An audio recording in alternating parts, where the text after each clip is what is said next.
Hello to all the lawyers, all the advocates, all the law students.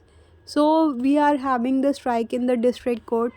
We are facing a very huge problem in addressing the courts, and due to strike, all the work is pending, and we are facing a lot of issues. So, we need to understand why protest against the new Advocates Amendment Bill 2025 is in news and why it is being protested. तो आज हम बात करेंगे advocates amendment bill 2025 के विरोध में जो protest हो रहा है, क्या वो ये ज़रूरी है, क्यों इसकी आवश्यकता है कि ये विरोध किया जाए। तो कुछ इसके लिए फैक्टर्स हैं, कुछ प्रोविजंस हैं, कुछ प्रावधान हैं जो हमें समझने हैं। इससे पहले भी मैंने आपको अपने चैनल में एक वीडियो बनाई थी जिसमें एडवोकेट्स प्रोटेक्शन एक्ट के ऊपर मैंने कंप्लीट डिटेल्स में समझाया था कि एडवोकेट प्रोटेक्शन एक्ट क्यों ज़रूरी है, तो अधिवक्ताओं के लिए बहुत ज़रूरी है। तो वो आप देख लीजिएगा, चैनल पे मिल जाएगा प्लेलिस्ट में। वो आप समझेंगे तो आपको और बेहतर जानकारी हो पाएगी और ज़्यादा अच्छे से समझ पाएंगे कि क्यों हमारे लिए अधिवक्ता सुरक्षा अधिनियम एडवोकेट प्रोटेक्शन एक्ट ज़रूरी है, राइट। चलिए, चैनल का नाम है लॉ बाय दृष्टि मैम और इसमें हम समझेंगे कि क्यों ये विरोध ज़रूरी है। Section 35A prohibits advocates and bar associations from calling for or participating in strikes or boycotts of the court proceedings. Any violation will be deemed to be professional misconduct attracting disciplinary action. तो section 35A हमें clearly बताता है कि वो prohibit करता है, कहीं ना कहीं रिस्ट्रिक्ट करता है एडवोकेट्स अधिवक्ताओं को और सारे बार एसोसिएशन को कि वो स्ट्राइक्स में पार्टिसिपेट ना करें या स्ट्राइक्स को ना कॉल करें, मतलब स्ट्राइक्स को ना महत्व दें और ना बुलाएं और अपने काम को अब्सटेन करने से, मतलब बॉयकॉट करने से कोर्ट की जो महत्वपूर्ण जो टाइम होता है, समय होता है, उसको व्यक्त ना करें, ठीक है। और अगर आप ऐसा करते हैं, अगर आप इसका उल्लंघन करते हैं तो ये प्रोफेशनल मिसकंडक्ट हो जाएगा जिसके लिए आपको दंडित किया जाएगा और आपके ऊपर डिसिप्लिनरी प्रोसीडिंग भी हो जाएंगी, सख्त से सख्त कार्रवाई होगी, राइट। अब जानते हैं कुछ major another factor that can be the reason for this protest.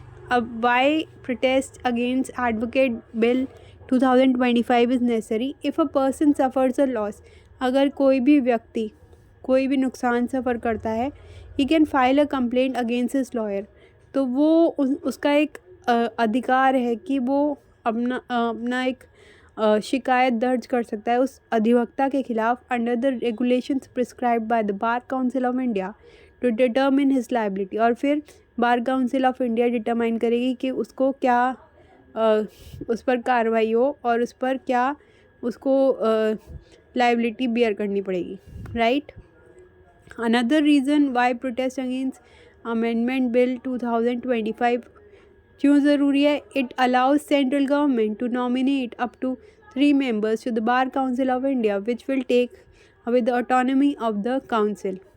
तो कहीं ना कहीं बार काउंसिल ऑफ इंडिया की जो ऑटोनॉमी है, जो एक उसका प्रेस्टीज है, जो एक ऑटोनॉमी, उसके पास ऑटोनोमस पावर्स हैं, वो कहीं ना कहीं सेंट्रल गवर्नमेंट उसमें 3 members नॉमिनेट करेगी तो कहीं ना कहीं शेक हो सकता है। तो सेंट्रल गवर्नमेंट जब नॉमिनेट करेगी 3 members तो बार काउंसिल को थोड़ा इसमें सोचने पर मजबूर हो जाएंगे और ये कहीं ना कहीं इफ़ेक्ट करेगा बार काउंसिल ऑफ इंडिया की ऑटोनॉमी को। Next, why protest against 2025 advocates amendment bill is necessary. The entry of law firms and lawyers in India will be regulated by the rules framed by the central government. तो law firms की जो entry हो जाएगी और lawyers from India को regulate करेंगे central government. तो ये कुछ मेजर फैक्टर्स हैं जिसके लिए विरोध किया जा रहा है। लगातार स्ट्राइक्स हो रही हैं, कोर्ट का वर्क जो है वो पेंडिंग हो रहा है, है ना, और सबको बहुत दिक्कत आ रही है। तो ये कुछ इम्पॉर्टेंट रीज़न्स हैं। इसके अलावा पूरा एडवोकेट प्रोटेक्शन एक्ट मैंने कंप्लीट डिटेल्स में अपनी वीडियोस में समझा रखा है। आप प्लेलिस्ट में जाइए, आपको मिल जाएगा। 24 मिनट की वीडियो है, आपको पूरा क्लियर गाइडलाइन समझ आ जाएगा। चाहे आप लॉ स्टूडेंट हो, चाहे आप लॉयर हों, चाहे एडवोकेट हों, चाहे सॉलिसिटर हों, जिस भी तरीके से आप लॉ से जुड़े हुए हों, अगर लॉ की जानकारी भी रखना चाहते हैं, समझना चाहते हैं चीज़ों को ढंग से, तो आपको पता होना चाहिए कि एडवोकेट प्रोटेक्शन एक्ट, अधिवक्ता सुरक्षा अधिनियम हमारे लिए क्यों ज़रूरी है और इसके क्या क्या फ़ायदे होंगे, क्या क्या हम अपना लाभ उठा सकते हैं, क्या क्या बेनिफिट्स अवेल कर सकते हैं। तो ज़रूर देखिएगा और शेयर कीजिएगा, लाइक कीजिएगा, और चैनल पर अगर नए हैं तो प्लीज़ सब्सक्राइब कर लीजिएगा ताकि आपको रेगुलर अपडेट्स मिलते रहें। और वीडियो पसंद आए तो प्लीज़ कमेंट कीजिएगा अपने सुझाव, जो कि हमेशा बोलते हैं कि आप अपने सुझाव देते रहिए और इस तरह आगे बढ़ते रहिए। Thank you so much for liking, sharing and subscribing our videos. पुरानी वीडियो ज़रूर देख लीजिएगा एडवोकेट प्रोटेक्शन एक्ट पर, आपको प्लेलिस्ट में मिल जाएगी। Thank you so much.